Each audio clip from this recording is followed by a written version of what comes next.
Do you know that our DNA consists of certain elements in it which are able to move and jump from one place to another? Yes, interestingly, these segments of the DNA are referred to as jumping genes. Hello dear learners, in our today's class we are going to study about the transposable elements in the DNA sequences which are capable of moving, which we commonly call as transposons. So in our today's class, we'll learn about these mobile genetic elements which are otherwise called as transposons. The first important thing about transposons is that these are found in almost every organism. Not only the human DNA or not only the DNA of a particular organism, rather than it, these transposons are very diverse and are found across different species, even including those of bacteria, even those of humans. So from very basic Monera to very advanced Mammalia, the transposons are found in the genome of many diverse organisms. When we talk about humans, the content of DNA, out of the total content of DNA, 45% of the DNA is contributed by these transposable elements. So first of all, in this video, we are going to discuss about the general characteristics of the transposable elements, and then we will talk about that what are the various ways through which these transposable elements can actually move from one place to another inside the genome. So let's just learn about the basic characteristics of these transposable elements. Moving on, first of all we should know that there is a certain sequence in the DNA which can be categorized into the transposable element if it contains a certain sequence. Now that sequence we do not have to learn, but we should know that there is a certain specific sequence. If that sequence is found in the DNA, the particular thing can be considered as a transposon. Now what happens? Let us look at this diagram. Here in this diagram, this yellow and orange colored part, this orange colored part basically is a part of DNA which has been brought from otherwise the another DNA, means from the another location within the same DNA or from the another DNA. This orange part has been brought. Now the transposon has a characteristic feature that once it has been removed from its original site, it has to integrate into the another site, what we call as the target DNA. So suppose if this is your target DNA and here we have to insert the transposon, so now here there have to be certain enzymes which have to work so that this particular site can be cut and here this transposon can be inserted. So there are certain enzymes which work upon these particular sites so that they can cut them, and then afterwards the transposons can be suitably integrated. Now please note that this kind of mechanism can be found in both prokaryotes as well as the eukaryotes. Secondly, you should know that in the target DNA there have been these exposed strands of single-stranded DNA. So when this transposon element will fit inside this DNA or this target DNA, this transposon element will bind itself to this exposed single-stranded DNA of the target gene. Now because here the cutting has been done, there are some empty spaces left between the target DNA and the transposon, and these target DNA and the transposon, between them these empty spaces are later filled by the DNA polymerase through the simple replication. So basically what happens here, the DNA polymerase will recognize this sequence and accordingly will do the replication so that this particular gap and this gap can be filled suitably. So here these pink colored are those gaps which have been filled. Now they can be on the either side. So here both of them are being represented by the pink color for the sake of simplicity, but you need to know that on the either side these can be present which have to be filled by the DNA polymerase. Now these pink colored repeats which the DNA polymerase has filled and the template of that particular filling up of that DNA, the two of them are commonly known as the flanking direct repeats. You have to learn this name, flanking direct repeats. So the characteristic feature of the transposons are that when these transposons are inserted into the target DNA, on the either side of them, they must have the flanking DNA repeats. And the flanking direct repeats will be generated only when the transposable element is inserted into the DNA. So this is very important and you should know. Second important thing is that there are other sequences also which we call as terminal inverted repeats. These are present on the either side of flanking direct repeats. So basically in a gene we will have the main transposon element, then here we will be having the flanking direct repeat, here also the flanking direct repeat, then on the either side we will be having the terminal inverted repeat, here also terminal inverted repeat. Now what we have been said here in the text is that the flanking direct repeats have to be compulsorily present along with the transposon, but the terminal inverted repeats may or may not be present along with transposons.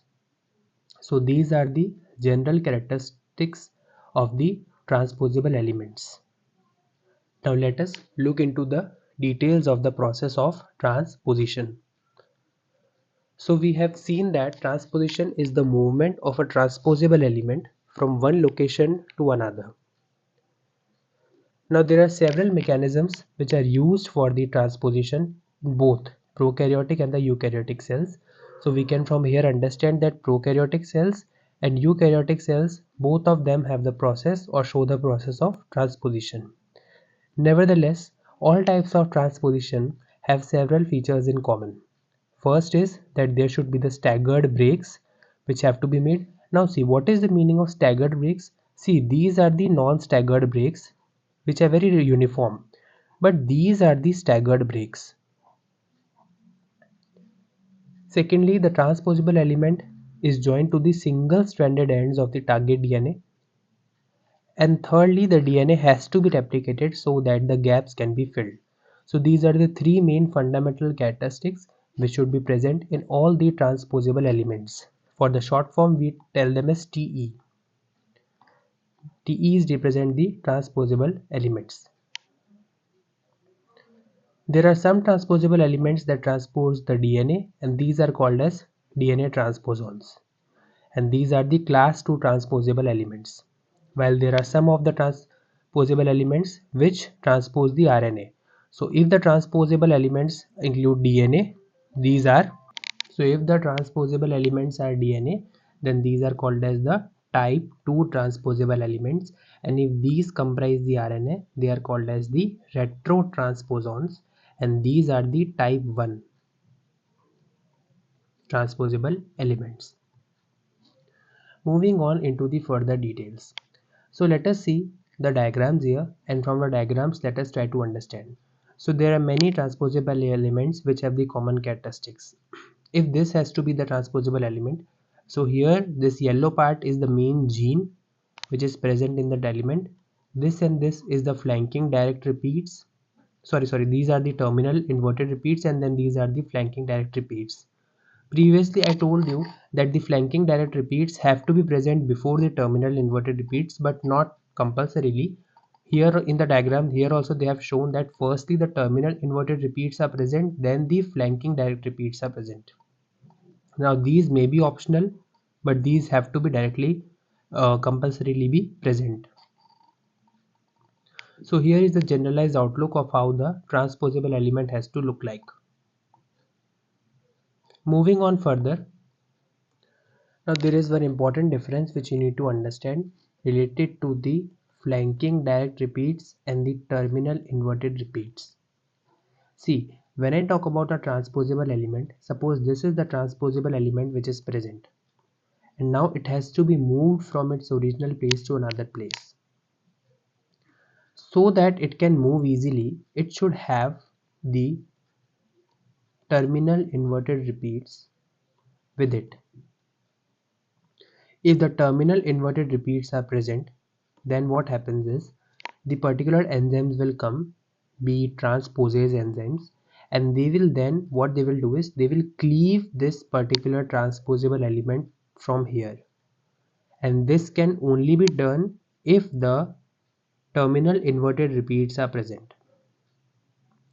Now it is noteworthy here that not all the transposable elements contain the terminal inverted repeats. We'll talk about this later on also.